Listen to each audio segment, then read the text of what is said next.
Fraud اور deception کی ایک شکل کہ جس کی حدیث میں واضح طور پر ممانعت آئی ہے وہ ہے تلقی الرکبان،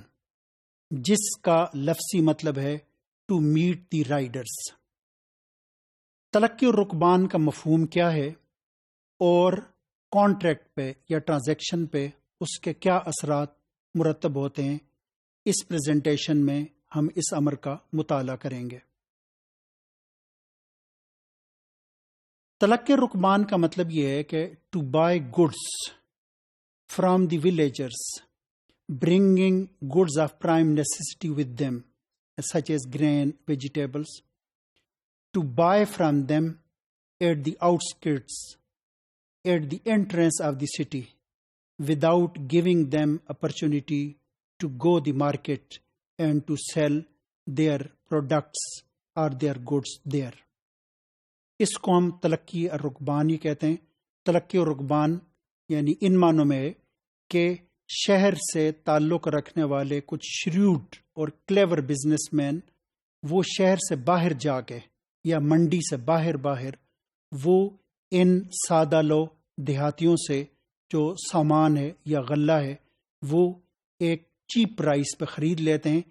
keeping them ignorant of the prevailing market price in the market, یعنی گویا کہ ان کی سادہ لوہی یا ان کی ناواقفیت سے فائدہ اٹھا کے وہ ان سے کچھ چیزیں خرید رہے ہوتے ہیں۔ اس کو تلقی الرکبان کہا گیا ہے اور اس کی حدیث میں ممانعت آئی ہے۔ نبی اکرم صلی اللہ علیہ وسلم نے اسے منع کیا ہے اور یہ کہا ہے کہ رائڈرز کے ساتھ، کیونکہ وہ یعنی قافلوں کی شکل میں آتے ہیں یا کہ وہ سوار ہوتے ہیں، تو کہا گیا کہ رائڈرز کو شہر سے باہر جا کے نہ ملو، اور اگر کوئی شخص اس طریقے سے کوئی چیز بیچتا ہے تو اسے اس بات کا حق حاصل ہے کہ جب وہ مارکیٹ پہنچے تو وہ اس سودے کو منسوخ کر دے۔ حدیث میں یہ کہا گیا ہے کہ جو ڈیفراڈڈ بائر ہے کہ جس نے کہ ایک چیز کم قیمت پہ بیچی ہے، he has the right to cancel or terminate the contract upon reaching the market and surveying the market and inspecting the market. یعنی اس کا مطلب یہ ہے کہ بعد میں اگر وہ مارکیٹ پہنچتا ہے تو اسے یہ پتہ چلتا ہے کہ غلہ، اناج یا ویجیٹیبلز جس قیمت پہ اس نے بیچی ہیں مارکیٹ میں تو ان کی قیمت دگنی یا 3 گنا ہے اور اسے اس سودے میں نقصان ہوا ہے، تو اس شخص کو اس بات کا حق حاصل ہے کہ اس ٹرانزیکشن کو فسخ کر دے۔ اس کی ممانعت کیوں آئی ہے؟